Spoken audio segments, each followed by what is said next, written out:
For decades, scientists couldn't agree on why humans even have different blood types. It seemed almost pointless, a strange quirk of biology with no real purpose, until researchers started digging into ancient DNA, mapping ruthless outbreaks of malaria and cholera across continents, and finding something extraordinary hiding inside type O positive blood.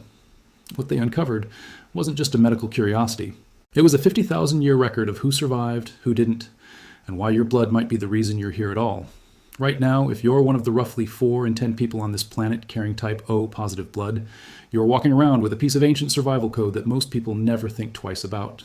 It shows up on a hospital form, gets mentioned during a blood donation, and then it's forgotten. But behind that simple label is one of the longest-running detective stories in human genetics, stretching back before written language, before agriculture, before the first cities were ever built. Let's start with the basics, because understanding what makes type O positive so unusual requires understanding what blood type actually is. Your blood type isn't just a label doctors use for transfusions. It's determined by antigens, which are molecules, usually proteins or sugars, sitting on the surface of your red blood cells. Think of these antigens as tiny identification tags. Your immune system uses them to recognize which cells belong to you and which ones are foreign invaders that need to be attacked. The A and B antigens are what create the familiar system of blood types you already know, A, B, AB, and O. But here's something most people don't realize. There are actually dozens of different blood group systems in the human body, built from hundreds of unique antigens, and the ABO system is just the most famous one because it's the one that matters most during transfusions. Type O blood is unique because it lacks both the A and B antigens entirely. That absence is exactly what makes it so useful in emergency medicine, and it's also a major clue in the evolutionary mystery scientists have been trying to solve. The positive part of type O positive refers to something completely different, a separate protein called the Rh factor, or more specifically, RhD.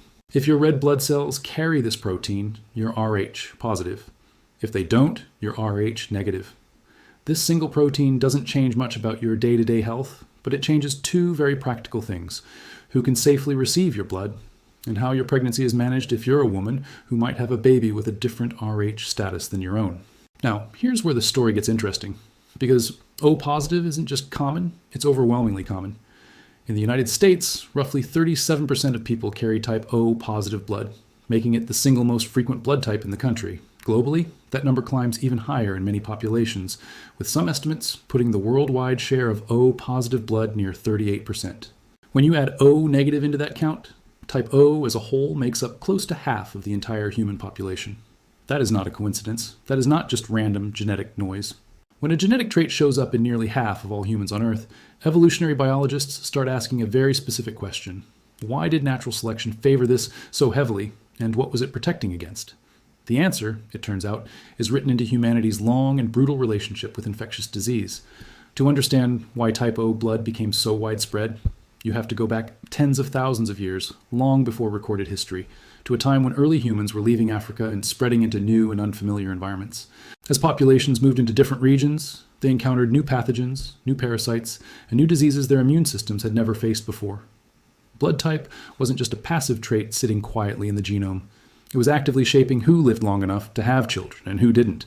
Researchers studying population genetics have described blood types as one of the strongest and most consistent targets of positive selection throughout human history, meaning certain blood types gave people a genuine survival advantage against the specific diseases they were exposed to. One of the most compelling pieces of evidence for this comes from malaria, specifically one of its deadliest forms, a parasite known as Plasmodium falciparum. This disease has killed an almost unimaginable number of humans throughout history, and it continues to be one of the deadliest infectious diseases on the planet today. Scientists studying the relationship between a blood type and malaria discovered something remarkable. People with type O blood appear to have a significant advantage when it comes to surviving severe malaria infections. Researchers at Stanford have noted that type O blood likely evolved before humans even migrated out of Africa, and that it shows up with unusually high frequency in regions where malaria has historically been most deadly. In other words, the places on Earth where malaria killed the most people are often the same places where type O blood became the most common. That is natural selection in action, playing out over thousands of generations. Here's how researchers believe this protection works. Malaria parasites use red blood cells almost like hijacked vehicles, entering them, multiplying inside them, and then causing infected cells to stick together and clump inside blood vessels. This clumping, sometimes called rosetting, can block blood flow to vital organs and dramatically worsen the severity of the disease. Scientists have found that this rosetting process happens far less efficiently in people with type O blood, likely because the specific antigens that would normally help red blood cells clump together simply aren't there. Without the A and B antigens, infected cells have a harder time sticking together, which means the disease has a harder time spiraling into its most severe and deadly form. For our distant ancestors living in malaria-heavy regions, this wasn't an abstract genetic curiosity. It was the difference between surviving to adulthood and passing on your genes, or not. But evolution rarely gives you something for nothing, and type O blood is a perfect example of that trade-off. While it appears to offer real protection against severe malaria, it comes with a cost in other environments. People with type O blood are more susceptible to severe cholera infections. Cholera is a bacterial disease that causes extreme diarrhea and dehydration. And in certain regions throughout history, it has been just as deadly as malaria, sometimes wiping out entire communities in a matter of days. So while type O blood was protecting people in malaria-heavy regions of Africa, it may have made people more vulnerable in regions where cholera outbreaks were common, especially around certain river systems and densely populated areas with contaminated water sources. This is the essence of what scientists call a genetic trade-off, a trait that helps you survive one threat while potentially making you more vulnerable to another. Nature doesn't hand out perfect solutions. It hands out compromises, shaped entirely by whatever pressures a population happens to be facing at that moment in history. This trade-off theory helps explain something that used to genuinely puzzle scientists. Why haven't we simply evolved into having just one universal blood type, the supposedly best one, over thousands of generations? The answer is that there is no single best blood type, not in an absolute sense. Each blood type carries its own mix of advantages and vulnerabilities, depending on the diseases a population is exposed to. This is why geneticists describe the survival of multiple blood types side by side as a form of balanced polymorphism, meaning multiple versions of a gene are maintained in a population, because each version offers protection against different threats. Type O protects against severe malaria, but leaves you more vulnerable to cholera. Type A appears to carry increased risk for certain conditions, like stomach cancer, according to research published in cancer epidemiology journals, but may offer other protective benefits scientists are still working to fully understand. The population as a whole ends up more resilient because it isn't putting all of its genetic eggs into one basket. Diversity itself became the survival strategy. Now let's talk about something that takes this story even further back than most people realize, all the way to our encounters with an entirely different species of ancient human. A groundbreaking genomic study published in 2025 examined ancient DNA and modern blood group genetics together, and the findings were staggering. Researchers traced how blood types evolved and shifted as early modern humans migrated out of Africa and into new territories across Eurasia. According to archaeological and genetic evidence, these migrating populations spent an extraordinary amount of time, close to 15,000 years, moving through certain transitional regions before continuing on to other parts of the world. During that long transitional period, genetic mutations accumulated, giving rise to entirely new blood group variants that hadn't existed before. As these populations continued their migration, they carried these new genetic adaptations with them, gradually building up immunity to the different diseases they encountered in each new environment they settled. But the most jaw-dropping discovery in that same research involved evidence of interbreeding between early modern humans and Neanderthals. Scientists identified a rare blood group variant that traces its origins directly back to Neanderthal DNA, a variant that was passed into modern human populations more than 65,000 years ago as our ancestors moved into Southeast Asia. Think about what that actually means. Somewhere in the deep, tangled history of human evolution, our ancestors and Neanderthals interbred closely enough that genetic material governing blood type moved between the two populations, and that ancient genetic exchange is still detectable in blood group variants that exist in humans today. Your blood type isn't just a personal medical detail. In some cases, it's a literal genetic fossil, a piece of code inherited not just from your parents and grandparents, but from an entirely different species of ancient human that walked the earth alongside our own ancestors and then vanished. This is part of why researchers increasingly describe the ABO blood group system and the broader collection of blood group systems in the human body as a kind of living map of human evolution. Scientists studying this field have pointed out that blood types function almost like an intricate historical record, encoded directly into our DNA, tracking which pathogens our ancestors encountered, which populations they mixed with, and which environments they adapted to survive in. Every time researchers uncover a new detail about how a specific blood group variant emerged, they're essentially reading a chapter of human history that was never written down anywhere except inside our own cells. So where does that leave modern science today, especially when it comes to understanding what type O positive blood might mean for your health right now, not 50,000 years ago, but in the 21st century? This is where things get particularly interesting, because researchers have continued to study the relationship between blood type and modern health outcomes, and the patterns they're finding are consistent enough that they can't simply be dismissed as coincidence. One large-scale study, known as a phenome-wide association study, examined the ABO blood group system across a massive range of health traits and medical conditions. The findings showed that a genetic marker associated with type O blood was inversely associated with several circulatory system diseases, most notably deep vein thrombosis, a serious and sometimes life-threatening condition where blood clots form in the deep veins of the body, often in the legs. In simpler terms, people carrying the genetic markers associated with type O blood appeared to have a meaningfully lower risk of developing this particular type of dangerous blood clot compared to people with other blood types. That same large-scale study also found associations between type O blood markers and lower total cholesterol, as well as lower levels of low-density lipoprotein cholesterol, which is often referred to as the harmful form of cholesterol because of its strong association with cardiovascular disease. On top of that, researchers found positive associations between type O blood and healthier body composition markers, along with certain differences in white blood cell counts and diastolic blood pressure. Interestingly, the study also noted that some of these associations appeared stronger in men than in women for certain traits like deep vein thrombosis risk and blood pressure, while other associations, particularly around cholesterol and certain blood cell traits, appeared more pronounced in women. This suggests that the relationship between blood type and health isn't just a simple one-size-fits-all pattern. It's a complex web of biological interactions that researchers are still working to fully untangle. Other research has pointed towards similar conclusions when it comes to cardiovascular health more broadly. Several studies have suggested that people with type O blood may carry a somewhat lower overall risk of certain heart-related problems compared to other blood types, a difference that researchers believe may be connected to how different blood types influence inflammation and blood clotting throughout the body. Since inflammation and clotting are both deeply involved in the development of cardiovascular disease, even a modest genetic difference in how efficiently your blood clots or how your body manages inflammation could translate into a measurable difference in long-term heart health outcomes over the course of a lifetime. It's important to be clear here about what this research does and does not mean. Having type O positive blood does not make you immune to heart disease, and it certainly doesn't guarantee good health regardless of how you live your life. Diet, exercise, sleep, stress management, and countless other lifestyle factors still play an enormous role in determining your overall health outcomes, arguably a far larger role than blood type alone ever could.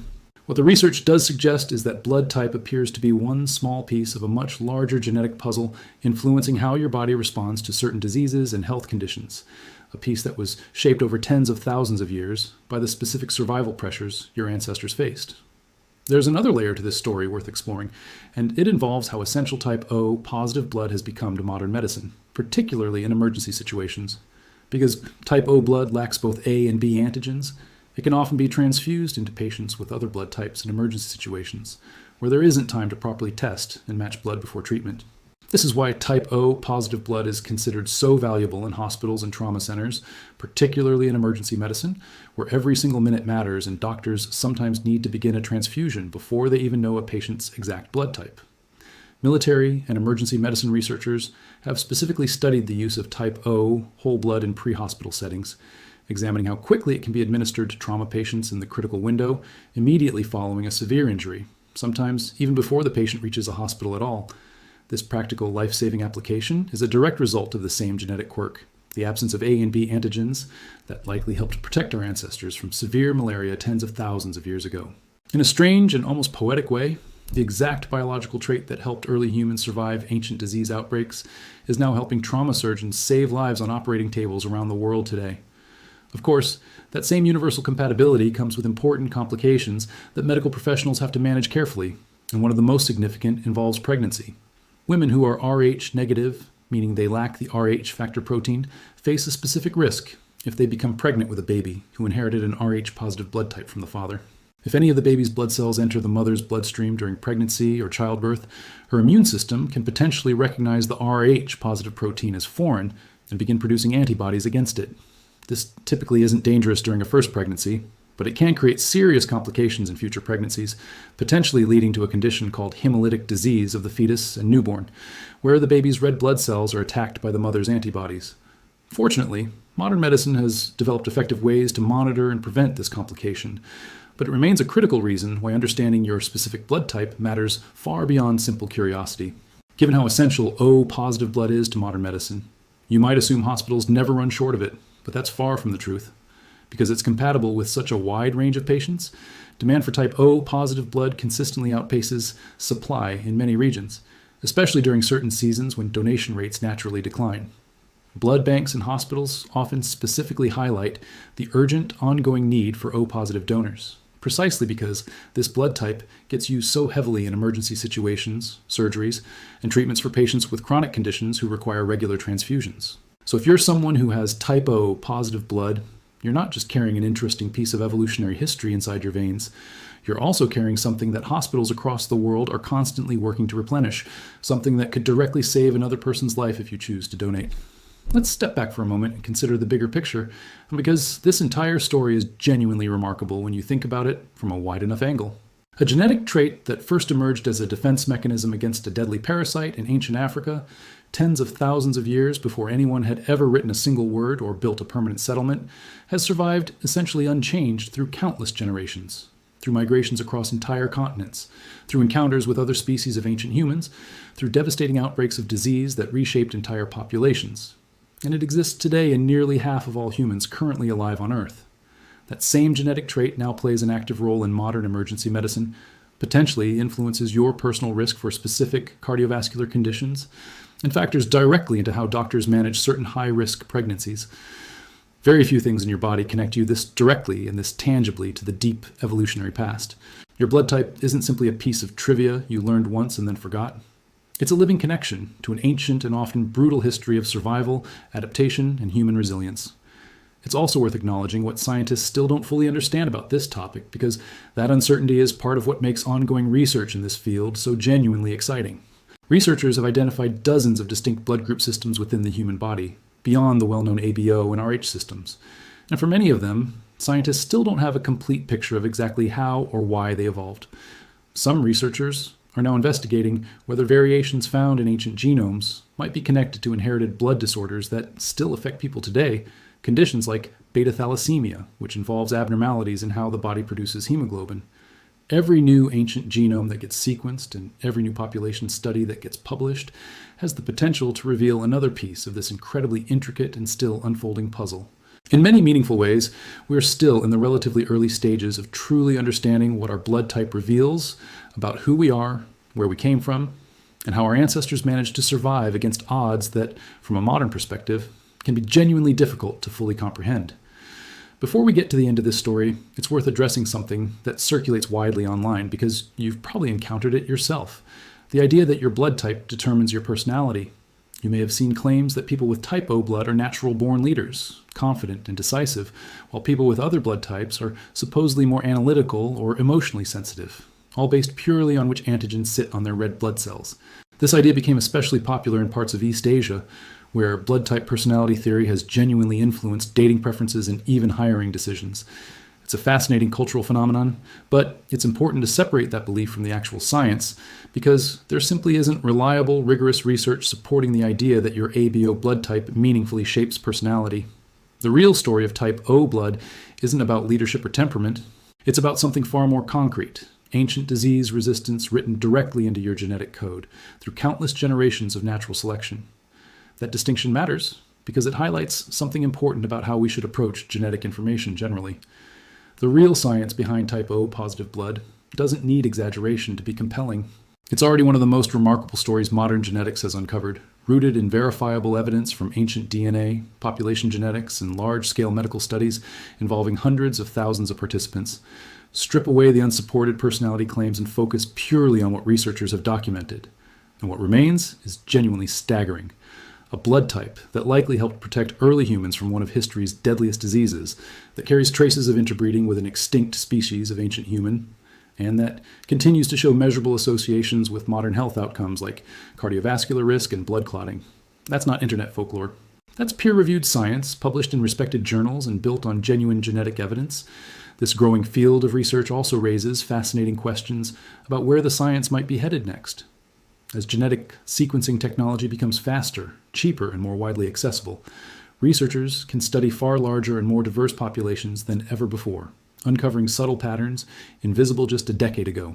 Consumer genetics companies have already begun exploring blood group systems beyond the familiar A, B, O, and RH categories, since there are dozens of distinct systems in the human body, many still poorly understood. Some scientists believe mapping these lesser-known systems in detail may reveal even more connections between genetic markers and disease resistance, connections that could eventually shape personalized medicine, tailoring treatment plans and risk assessments to a person's individual genetic profile rather than broad, one-size-fits-all guidelines. There's also a broader lesson embedded in this story about how evolution actually works, one that extends far beyond blood type alone. We tend to think of evolution as a process that produces optimal solutions, as though natural selection constantly works to create the single best version of every trait. But the real story of type O blood proves that evolution doesn't work that way. It responds to immediate survival pressures, favoring whatever trait helps an organism survive long enough to reproduce in a specific environment, facing a specific set of threats at a specific moment in time.